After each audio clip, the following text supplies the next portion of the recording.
So we're just reviewing the anatomy of the C program. So the function prototypes are required in CPP Droid. This is just a review. This open curly brace means open or start rather. Then this close curly brace means stop. No? Start then stop. As well as in the subfunctions.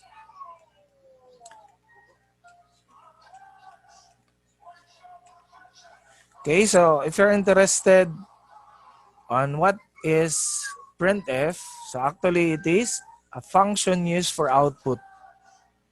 Okay? Or it prints given statement to the console or to the monitor. Okay? Then these are the different format strings, %D, %I, %C, and so on and so forth. Now, we're gonna introduce this time scanf. Okay, so when I say scanner, it's an input machine. It's an input device. Now you have scanner, a barcode scanner. It could be a thermal scanner. Okay, it could be a two-in-one printer with a scanner. Okay, so the printer is the output device, the scanner is the input device. So scanf.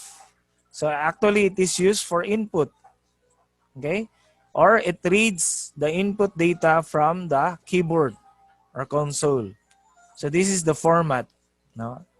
You have the format string as the first parameter. Then comma, there you have this argument list. Okay, so we're gonna apply this one. Okay, so how are you going to cube a number? So in order to cube a number is you're going to multiply it again and again and again 3 times. Okay, so this is the formula: number times number times number. Okay, any questions so far before we continue? No, just wait for others to rejoin. Do you have any question? Okay, so if we're going to jump at the end of the sample, okay, so these are the different parts, no, of the program. So we introduce now a variable, okay, of data type integer. Okay, you can give me an example of an integer. Is 2.0 an integer? Anybody? Guys? Hello? Would you consider 2.0 an integer? Kaila ba mo sa integer?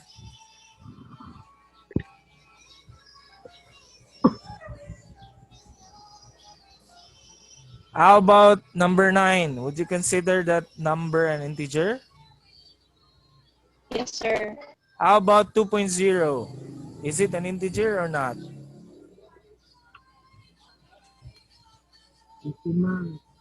So dili na, it's a real number. If you're dealing with numbers with decimal, it's known as real numbers. Let's say 1.5, 2.9. Okay, so integers doesn't have any decimal numbers. Okay, so we're declaring here a global, a local variable under the main function. Now it's local within the main function. So we're declaring a number, okay, of data type integer. Okay. Then the next thing is we need to prompt, no? We need to say hello world, no? We need to prompt so that the user, no, will know what is it all about. So you need to print the the the the the the phrase enter a number. Okay? So while displaying enter number, you'll be scanning. No? The program will be scanning, no, from the keyboard, no, from the input device. Will it be my mouse? But usually in the keyboard. With this kind of syntax, double quote %i. It means that the string is all about accepting integers. It won't be accepting real numbers or float numbers, but integers. Then comma, should be comma, followed by a comma, is where are you going to save? No, we're going to save the input from the keyboard. So it will be saved in the random access memory, in the RAM. It won't be saved, it will not be saved in the room, but it will be saved in the RAM as temporary storage. So that's why you need the ampersand sign as to its memory reference address. Where is the address? So then, so these parts are for the input parts, of your procedure. Then the next part, the next line is actually displaying the result. So how are you going to display the result? Of course, you need to put some phrase. No, let's say the task is programmed to triple the to triple the given number. So the formula now is number times 3. Triple is different from cube. Okay, so triple means 3 times. Cube means multiplying it again and again 3 times. So that's a different thing. Okay, so these are just strings, no, or a phrase that describing your output. So triple of number is, you need this string format for the integer, just like in the scanf. Okay, because the result of number times 3 is still an integer. Now there's an option. Now you can type this one, return 0, or you cannot, you just forget about this. Because this is integer and it should return a value. So this time it's returning a value of 0. But these are optional. But later, as you make your own functions, the return is very important. Let's say you're going to compute for the conversion of Fahrenheit to centigrade. So you need the return. Okay, because there will be a formula will be introduced here. Okay, so do you have any questions? We're going to encode this in CPP Droid. So the objective is, okay, what's the objective? Objective is to triple the input number. Okay.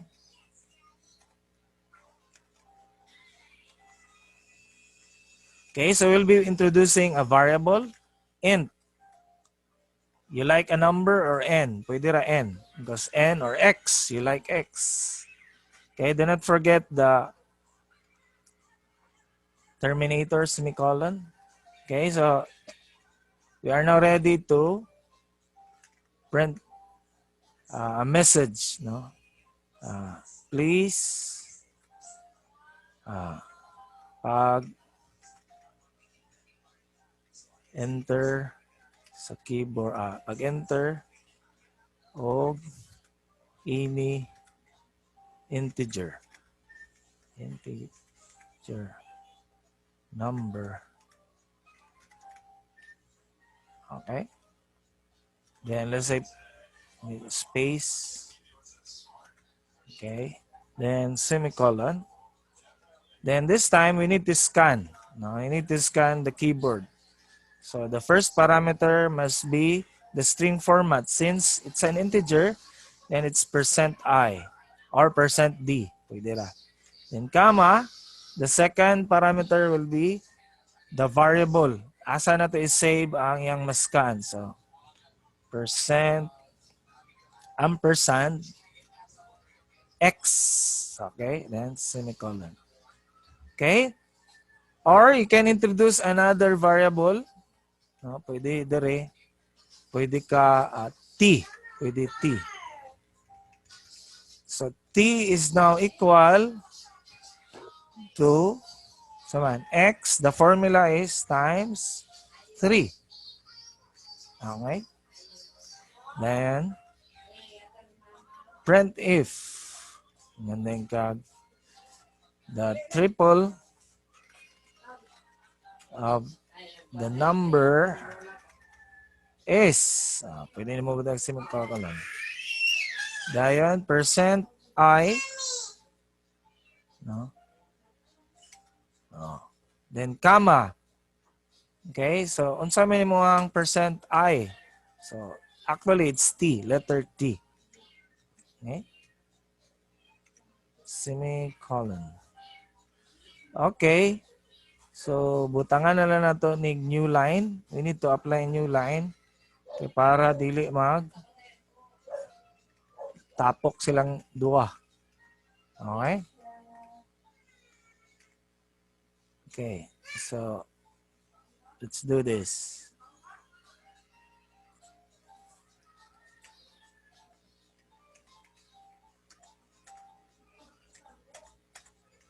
Di man makita. Okay, makita na entire na code.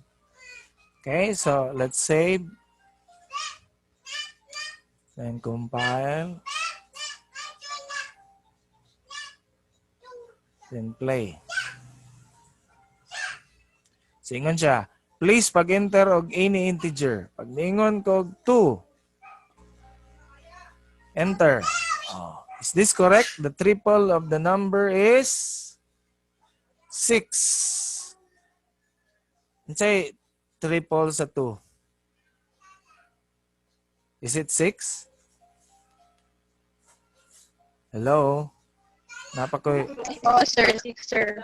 Very good. So, naamoy pangutana?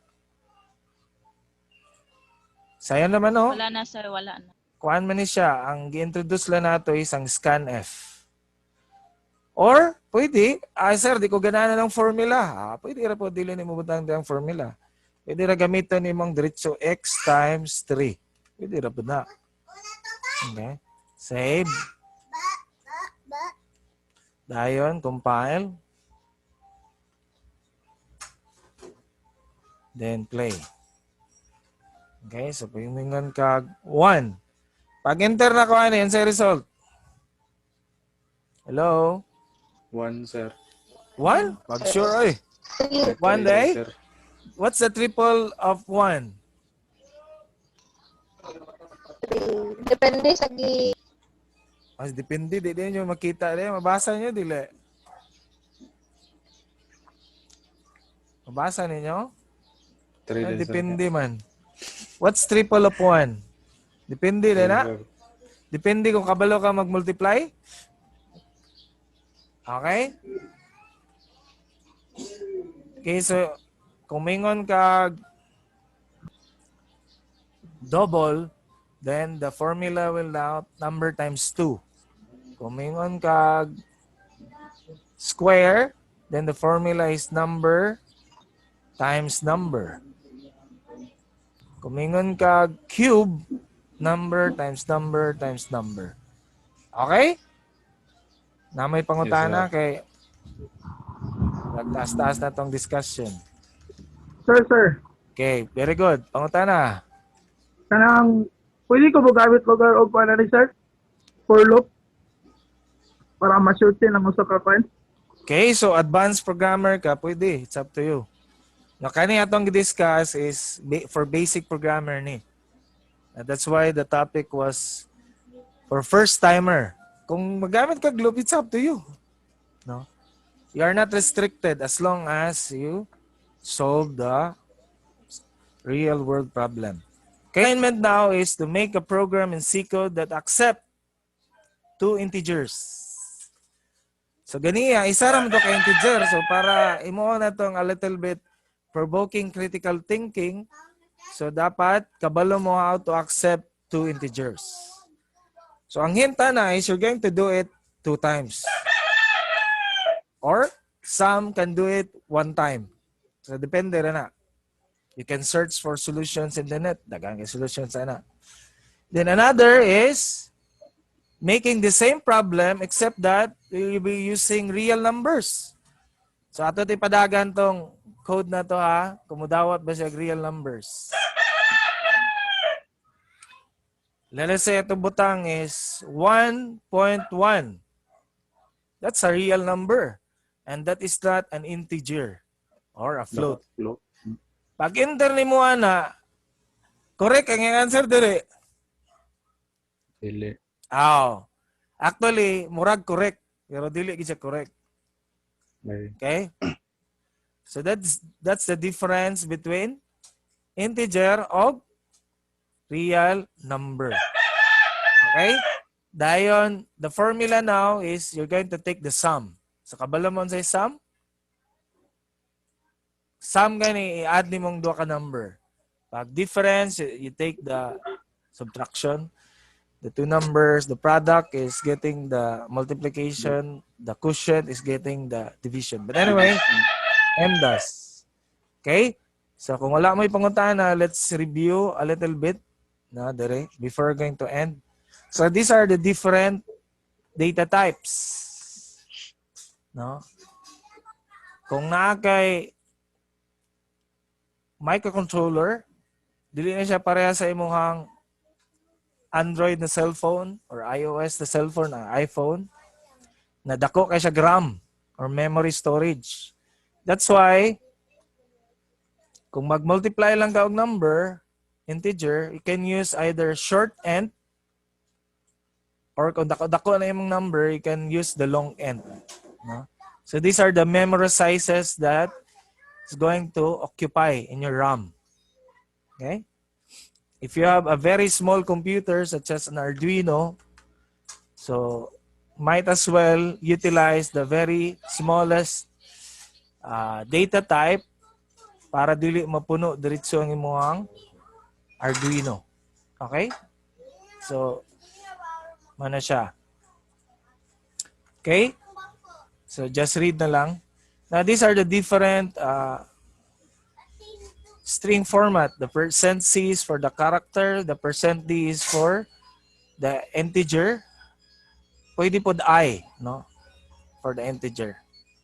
Now, katong problem, second problem is %F. So, you just copy everything sa imong assignment number, sige na ito na number 5 man or 6 man siguro. Dayon, just simply replace everything by float.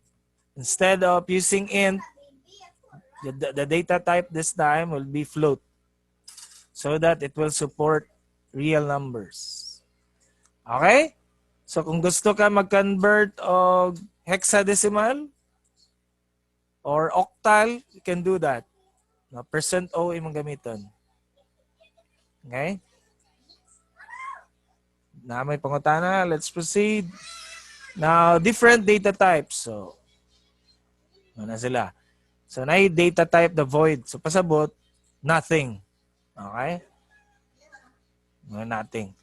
Pag derived na data type, ikaw may naghimo. Okay? You can create a structure, but this is a little bit advanced. Okay? And so on and so forth. Okay, so let's go now to variables and constant. We say variable, ang imuhang let's say X, no? Letter X could have any value. In this case, let's say variable D. So, ang variable D nimo pwede equal to 10.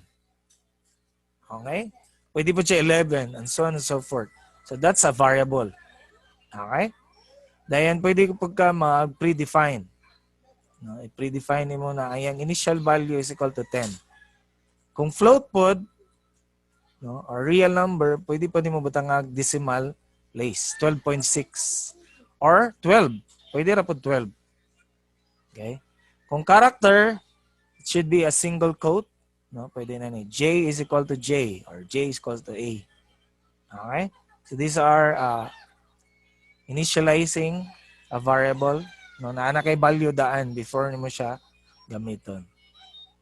Pero kung mayon kag constant, na dili na siya nimo put true.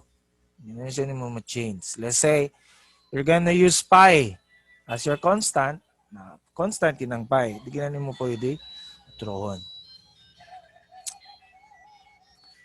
Now these are the rules, no? You cannot use a variable with a number. Okay? Then if you have two variables, dapat butangan ni magkama. And you cannot use a reserved word such as long as a variable. Okay?